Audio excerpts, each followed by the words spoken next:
Would you like to introduce that? Yeah. All right. Hi, everyone. Welcome to Zibby's Bookshop, and thank you so much for coming out tonight. So we have A.M. Holmes and M.G. Lord, and we're discussing The Unfolding. So congratulations to both of you. So it's going to be a conversation followed by Q&A if you all have any questions, and then a book signing. So whenever you all are ready. Wow, there are so many things. Live from Los Angeles. Yeah. It's us. There are so many things to talk about with you. Okay. But I think maybe we should focus on The Unfolding, even though we did meet 30 years ago around Barbie, Yes. and Barbie is going to have to come up because of your, iconic short story, A Real Doll. And Barbie is a real thing, which is kind of the segue into my contrived and artificial first question. There are a lot of real people and real things in The Unfolding. Yeah. Malcolm Moose, who wrote Eisenhower's military-industrial complex speech. George Washington, over a long He's period. a classic real person. One of the first. We had no real people before that in this country. Well, how do you decide what stories to tell as fiction and, what to tell as nonfiction? And if you are, locating a story that is fiction in a real environment, can you talk about your research process? Sure. My research process went from birth until I wrote the book. So it was probably a 50-some year research process. But in all seriousness, so The Unfolding, and for people who haven't read it yet or don't know it, is a book that is set in 2008 between the election night when Barack Obama was running against John McCain and Barack Obama won. And in the book, there are a group of older Republican men who are very unhappy about that and decide that they need to reclaim their version of democracy. And the book only goes from election night to inauguration day then, but I wanted to look at, we can talk about how this evolved, sort of the idea of what happened when Obama won, which is that many, many people were thrilled and thought this is a new time of hope in this country and great possibility. And at the same time, it seemed to also unleash a barely latent kind of racism and sexism that has just blossomed almost like an atomic cloud since then, and it's continuing to grow. So I wanted to look at where that came from and how we got to that moment. And in my mind, to do that, we really had to look at history, and we literally have to go back, way, way back. And I look at George Washington, which I didn't even know when I started writing this book, that George Washington was a disgruntled British soldier. Who knew? Yeah. But I thought, oh, wow, that's amazing.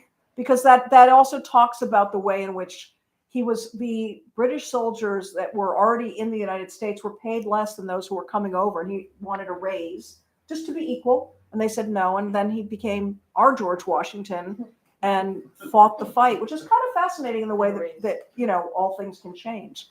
So there's that piece of it. And then I went back to also thinking about the election, which other people might remember too. When we thought Al Gore won, we went to bed and thought he won. And then we woke up and there was somebody named Hanging Chad in Florida, which for those who don't know is not a real person, but a phenomenon that has to do with a little like ditzel on a voting card. I believe incels also demonized Chads. Oh, did they? Yeah, alpha males. I just read an article about this. Alpha males are referred to as Chads in incel vocabulary. You may continue with the Florida election, with the Florida election. What I wanted to talk about was the idea of, how we make a decision, how things shift in a country, and really the impulse behind this book a little bit was also feeling like the political establishment, neither Republican or Democrat, but all of it, had lost track of the American people, which I do sort of fundamentally believe. So I wanted to write a book, which this does not answer your question at all, that uses historical reference and is both deeply embedded in known historical truth or documents or fact, whatever we want to call that these days, not alternative facts, but real facts. And then using fictional characters to explore what that might mean on a kind of both cultural, psychological, and sociological level. That's a small answer. Yeah, no, that's just dazzling. Before we focus, Oh, exactly. Yeah.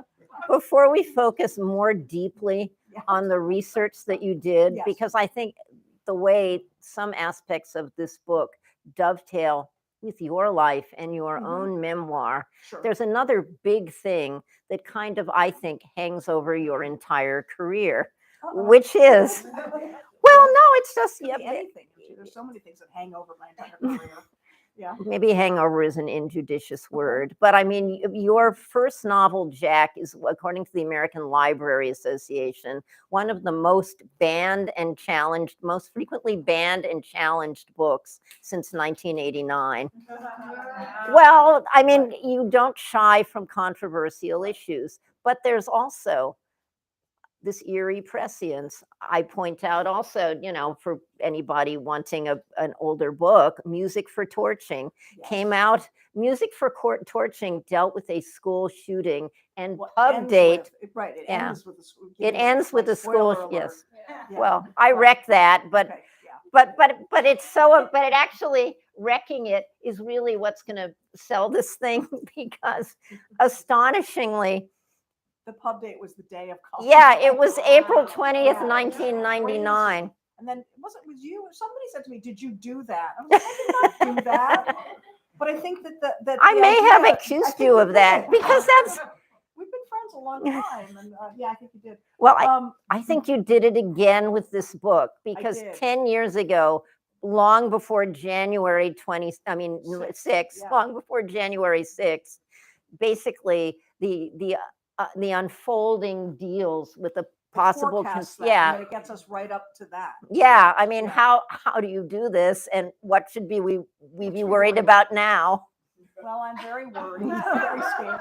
No, I think it's true. I think that somehow, and it's funny to say that it is true, and I, it's not something that one in some ways wants to take credit for, but there is a prescience to a lot of the work I've done, and I think it's about reading the society and reading the culture and writing into that in some ways. And so, What do you mean by reading the culture?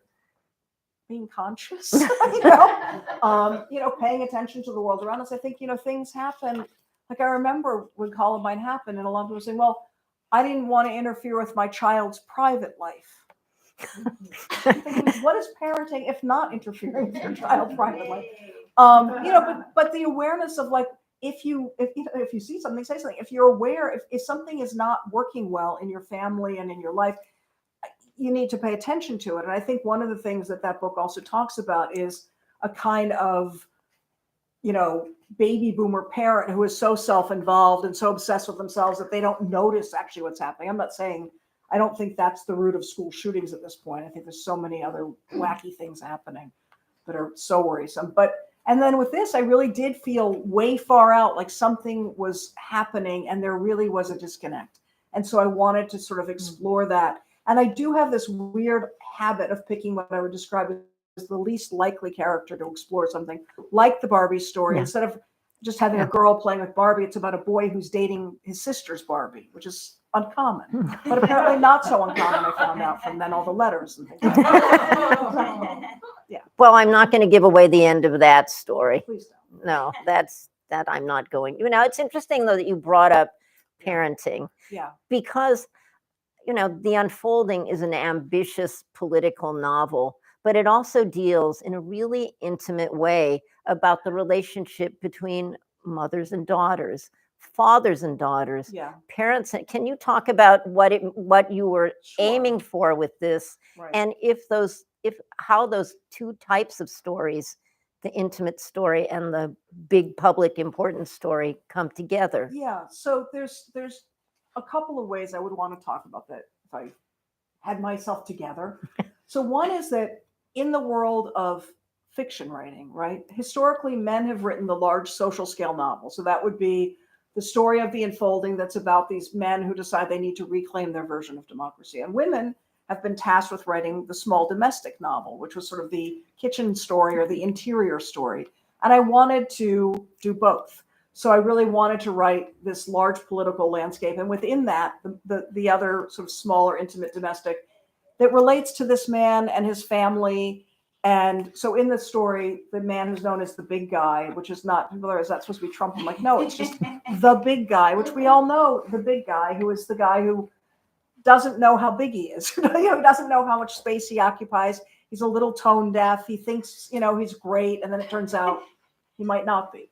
So I wanted to explore even the idea that when he begins to understand more about himself and about his family's kind of falling apart, but then they also come to know each other better. And it seemed also important to me that if I was telling this story about the political, social crumbling of our country, I wanted there to be hope. And that hope is there in the form of the daughter who votes for the first time in 2008. And that was also important to me, the idea of somebody coming of age and beginning to realize, which is a universal, it doesn't have to do with politics, that you begin to realize, oh, maybe I don't see things the way my family does, or maybe I don't view everything, because we sort of grow up and sort of are kind of unconsciously indoctrinated into people like, I'm a Republican. Why? I don't know. My father's a Republican, whatever that might be. So I wanted this daughter to come of age in that way. And I also wanted the guy to have this realization he doesn't have a son. He feels like he has no successor. And he begins to realize he has this amazing kid. And he's like, yes, she will follow in my footsteps, which is still the arrogance of the big guy to think she will follow in my footsteps, as opposed to she may follow her own footsteps. She might not need your footsteps. So, well, it seems like the wife and the daughter are very much on their own odysseys within this. Yes. Are we going to, give a few spoilers? So or Charlotte, it's a really interesting the wife. family story, in Yeah. addition to being, this important political novel. So Charlotte, who I love. So Charlotte is the sort of whatever, I don't want to say prototypical. She's an alcoholic. She is like if Betty Ford and Joan Didion and Nancy Reagan all ate one carrot stick, they would be Charlotte. But she really is also the woman who, and I wanted to sort of, in a way, multi-generationally talk about Meghan voting for the first time. And Charlotte is the woman who really didn't get to have her life. When she was growing up, it was about who do you want to marry when you grow up, not what do you want to be. And I feel like, so she really is lamenting this lost possibility and hasn't yet to have that life. And to me, that's important too, because I feel like there is still that version of woman out there, and it still is a struggle for sort of autonomy outside of a marriage and a family. So Charlotte ends up at Betty Ford. There's a whole Palm Springs department of this. There's a lot of Palm Springs in this, except Palm Springs this weekend. Except What? I think it's really Rancho Mirage. That's so funny. It is a little bit Rancho Mirage. Hello. Yeah. What makes it? How do you differentiate Palm Springs and Rancho Mirage besides like a little sign? Palm Springs is a little more rainbow, and Rancho Mirage is a little less. I don't know. I mean, I don't know. We're not speaking of Rainbows? Sweeping jest. No, well, Right. actually, I am interested again in the family dynamics. In terms of family, I will admit, as you know, because I always assign to my memoir students AM's incredibly brilliant memoir, The Mistress's Daughter, a true memoir, unlike the James Fry. No, well, you actually were one of the people who spoke out against James Fry. I mean, I didn't speak out against him. I just spoke the out idea against of the idea that if you couldn't remember, couldn't